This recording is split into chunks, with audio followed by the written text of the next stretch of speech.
हम इशारा करेंगे तो तुम फायर कर देना।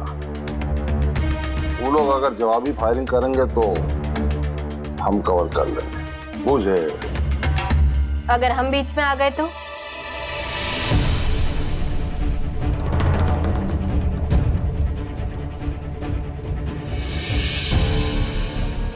हम पे भी गोली चला देंगे आप? क्या बोल रही हो तुम? हम तो तुमको लेने के लिए आ रहे थे। पिस्तौल के साथ? आजकल बेटियों को ससुराल से ऐसे विदा किया जाता है? अब भी वो तुम्हारा ससुराल है, हैं? तुम सुनी नहीं, वो मास्टर का प्लानिंग कर रहा था। तुम ठेकेदार राम कृपाल तिवारी की बेटी हो। हम जानते हैं कि तुम किसी की बातों में नहीं आओगी, लेकिन अगर वो लोग तुम्हारे साथ जबरदस्ती करे तो इसीलिए इसके साथ में आ रहे थे। पापा, आप कहे कि आप हमें जानते हैं, पर आप हमें नहीं जानते, या फिर बहुत कम जानते हैं। याद है बचपन में हम जिद किया करते थे, तब आप और माँ हमें मनाते थे, पर हम नहीं मानते थे। और एक दफे तो हमने इतनी जिद की थी कि 2 दिन तक बिना खाए पिए रहे थे हम। माँ तुम्हारी बड़े कायदे वाली थी, हम मान जाते थे, पर वो नहीं। तो उस माँ की बच्ची के साथ कोई कुछ जबरदस्ती करवा सकता है?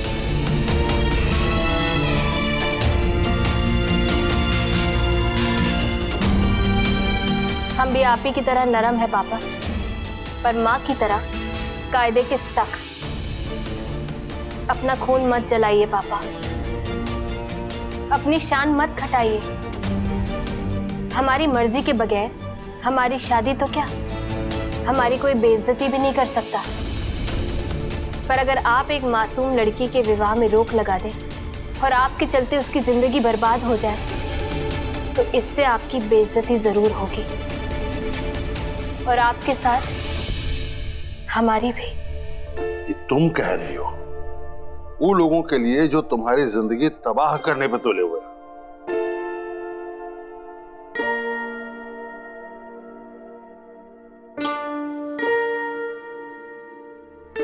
वो लोगों में 3 बहनें, एक माँ और एक भाई भी है पापा। और ये लोग दुनिया में आपके बाद मेरे सबसे अपने हैं। 2 लोगों के कारण इतने सारे लोगों को कीमत चुकानी पड़ेगी। आप कब से निर्दोष लोगों पर नाराज होने लग गए? हम नाराज नहीं हो रहे, हम प्रतिशोध ले रहे हैं। Weak people revenge, strong people forgive. कमजोर प्रतिशोध लेते हैं और ताकतवर माफ कर देते हैं। पर आप कमजोर तो नहीं है पापा। हमने एक वचन लिया है, हमें अपने विवाह में हारना नहीं है, जीतना है। पर बड़की दीदी का विवाह रुकवा के आप हमें हरा रहे हैं। फिर तो आप बंदूक लेके जरूर आइएगा पापा, लेकिन एक गोली हमें भी जरूर मार दीजिएगा, क्योंकि अगर हम अपने लक्ष्य में हार गए तो फिर हम जीकर क्या करेंगे? चुप, एकदम चुप। कहां से बोले जा रही है तू? ये पिस्तौल अभी यहां नहीं रहेगा। ठीक है, बोल दिया, देखो रख दिया। हमें अपने पापा पे गर्व है। हमारे पापा से लोग डरते हैं, पर वो लोग डरते हैं जो अन्याय करते हैं, बेईमानी करते हैं। बेटियां, बहुएं, माएं, ये लोग हमारे पापा से नहीं डरते। पापा, आज तक आपने किसी बच्चे, किसी अबला पे हिंसा नहीं की, फिर आप क्यों कर रहे हैं? नहीं करेंगे। हम तुमको वचन देते हैं, हम ऐसा कुछ नहीं करेंगे जिससे हमारी बेटी का मान सम्मान कम हो।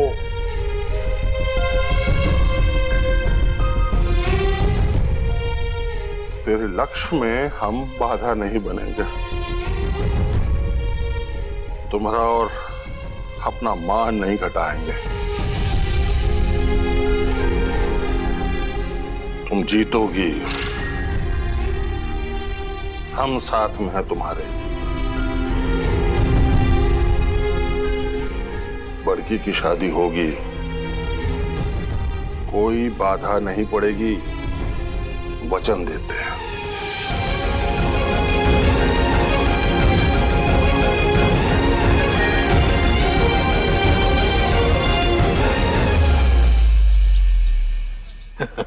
अब तो तसल्ली मिल गया होगा तुम लोग को। कौन बात का तसल्ली? यही कि ठेकेदार की बेटी के गोड़ में मास्टर की नाक रगड़वा दी तुम लोग। हे भगवान, मतलब जो आप बहू के सामने माफी मांगे, मिनती किए, वो सब नाटक था? नाटक नहीं, समझदारी। जब हमसे बात नहीं बना और नेहा से बन जाएगा तो ये बात सुनी हो तुम? लाचारी में गधे को भी बाप बनाना पड़ता है, गधा गधी को बराबर। जी। आप बहू के बारे में ऐसी बात कर रहे हैं, वो भी उस बहू के बारे में जो आपके लिए अपने पिता से बात करने गई है। ले, हम सब समझ रहे हैं यहाँ कौन किस स्वार्थवश क्या क्या कर रहा है। अरे हमको तो एक टेंशन है, जब कैलाश हमसे पूछेगा तो हम क्या जवाब देंगे कि हम तुम्हारा तलाक करने की बजाय ठेकेदार और उसकी बेटी से समझौता कर लिए।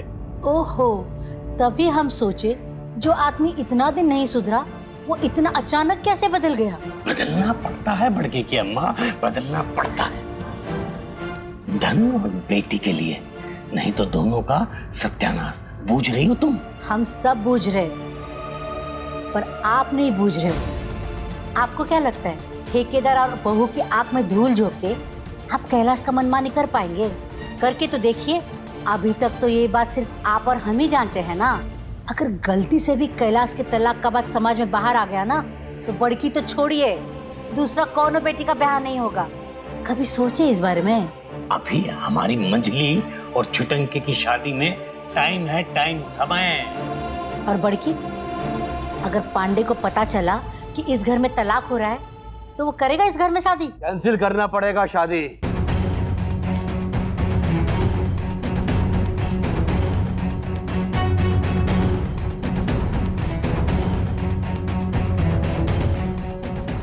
आप आइए। कैंसिल? कैंसिल का है? पंडित जी बताइए इनको। अरे पांडे जी, आप भी गजब जुगाड़पन करते हैं।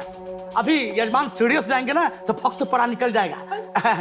बात ये है ना यजमान, इनका जो लड़का है ना 28 तारीख को ट्रेनिंग के लिए 6 महीने के लिए बाहर जा रहा है। और अगर अभी शादी नहीं हुई ना तो इस साल शादी कैंसिल, और फिर शादी का जो डेट है अगले ही साल पड़ सकता है। और अगले साल तक हमारे बेटे को किसी और से लब हो गया, फिर शादी कैंसिल। ऐसा कैसा लव आ जाएगा? बहुत कॉमेडी करते हैं, सच के पेट फूल जाता है। यजमान हम लोग बैठे हैं? हाँ, आइए ना, बैठिए बैठिए।